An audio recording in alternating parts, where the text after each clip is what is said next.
नमस्कार, मैं हूं अंकुर और आप देख रहे हैं सत्य हिंदी बुलेटिन। एक नजर डाल लेते हैं अब तक की खबरों पर। नौकरी के बदले जमीन मामले में सीबीआई ने पटना स्थित लालू यादव के घर पर रेड की है।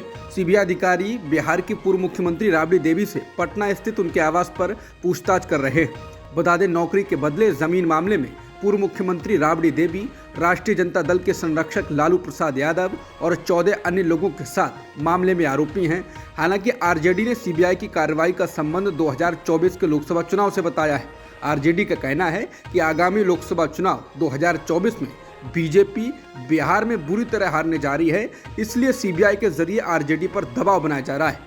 बिहार सरकार पर दबाव बनाया जा रहा है। बिहार के सीएम नीतीश कुमार विपक्षी एकता की कोशिश कर रहे हैं। लालू यादव उनके साथ खड़े हैं। बीजेपी को यह सब पसंद नहीं आ रहा है। बता दें, लालू प्रसाद यादव के खिलाफ एक के बाद एक मामले खोले जाते रहे हैं। ये मामला भी कोई नया नहीं है, बल्कि 2004 से 2009 के बीच का है।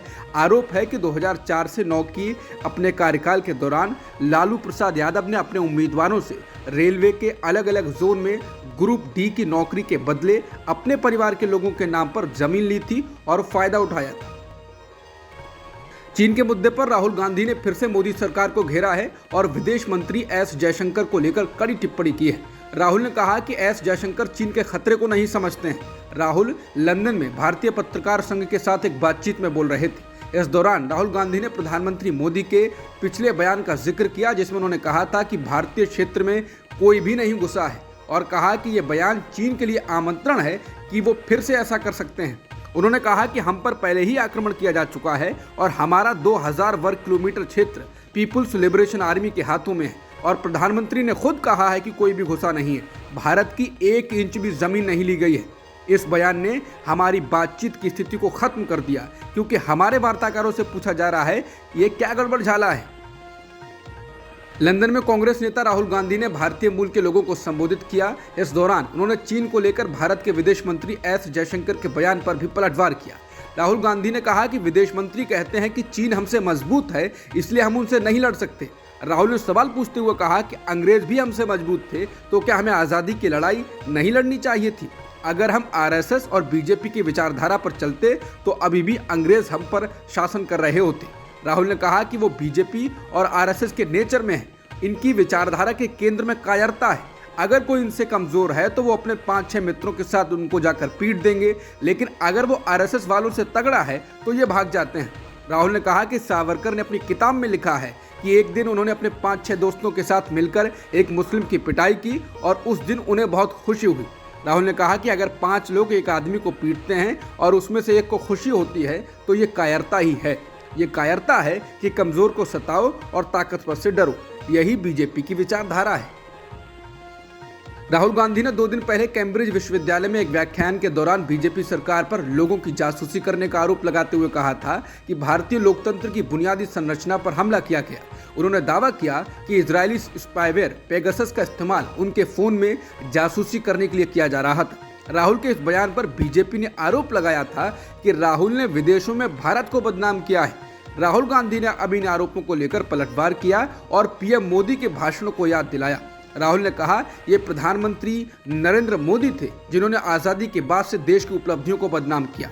उन्होंने संवाददाताओं से कहा, मुझे प्रधानमंत्री के विदेश जाने और घोषणा करने की याद आती है कि आज़ादी के 60 से 70 वर्षों में कुछ नहीं हुआ। राहुल ने कहा कि पीएम मोदी ने कहा था कि भारत में असीमित भ्रष्टाचार है। मुझे याद है कि उन्होंने विदेश में ये कहा था। राहुल ने कहा कि मैंने कभी अपने देश का अपमान नहीं किया, मुझे इसमें कोई दिलचस्पी नहीं, मैं ऐसा कभी करूंगा भी नहीं। बेशक बीजेपी को मेरी बात को तोड़ मरोड़ कर पेश करना अच्छा लगा, ये ठीक है। शुक्रवार को बढ़त के साथ बंद होने के बाद सोमवार को भी भारतीय शेयर बाजार तेजी के साथ खुले और इसका सीधा असर अडानी ग्रुप के शेयरों में भी दिखाई पड़ा। अडानी ग्रुप के लिए आज का दिन खुशखबरी वाला रहा। ग्रुप के सभी शेयर तेजी से बढ़े हैं। ग्रुप की 10 कंपनियों में से 6 के शेयर अपर सर्किट पर पहुंच गए। अडानी एंटरप्राइजेज लिमिटेड के शेयर 9.77% उछलकर 2063 रुपये पर पहुंच गए। अडानी पावर के शेयरों ने अपनी 5% ऊपरी सर्किट लिमिट को पार कर दिया। अडानी ट्रांसमिशन में भी अपर सर्किट 781 रुपये पर लग गया। अडानी ग्रीन में भी 5% बढ़ोतरी के साथ अपर सर्किट लग गया। अडानी टोटल गैस भी 5% चढ़कर 820.90 रुपये पर पहुंच गया। अडानी विल्मर ने अपनी 5% बढ़ोतरी के साथ अपर सर्किट की लिमिट को छू लिया। यही नहीं, एनडीटीवी में भी अपर सर्किट लगा। यूपी के प्रयागराज में आज सोमवार को पुलिस ने 8 दिनों में दूसरा एनकाउंटर कर दिया। पुलिस का दावा है कि मारा गया उस्मान नामक युवक बाहुबली नेता अतीक अहमद से जुड़ा था और उमेश पाल की हत्या में शामिल था। बता दें, प्रयागराज में उमेश पाल की हत्या पिछले महीने कर दी गई थी। उमेश पाल पूर्व बीएसपी विधायक राजू पाल की हत्या के गवाह थे। उमेश पाल की हत्या में जेल में बंद अतीक अहमद समेत 14 लोगों को नामजद किया गया है। हाल ही में यूपी के सीएम योगी आदित्यनाथ ने विधानसभा में कहा था कि तमाम अपराधियों और इलाहाबाद में उमेश पाल की हत्या करने वालों को मिट्टी में मिला देंगे। उसके बाद इलाहाबाद में पहला एनकाउंटर हुआ। समझा जाता है कि योगी का ये बयान पूर्व विधायक अतीक अहमद और मुख्तार अंसारी को लेकर था। दोनों और उनके परिवार के लोग इस समय जेल में हैं। उमेश पाल की हत्या में अभी तक पुलिस अरबाज और उस्मान का एनकाउंटर कर चुकी है। प्रयागराज में अतीक अहमद के करीबी खालिद जफर अहमद का घर पुलिस बुलडोजर चलाकर घिरा चुकी है। जफर को अतीक अहमद के सबसे खास करीबियों में माना जाता है। वो अतीक के घर के बगल में रहता था।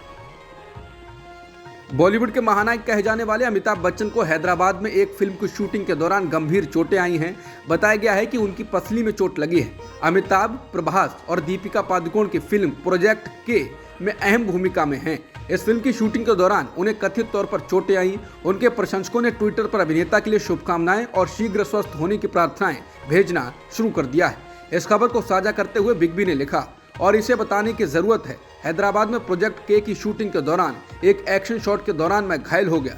रिब टूट गई और दाहिनी और एक मांसपेशी फट गई है। शूटिंग रद्द कर दी गई।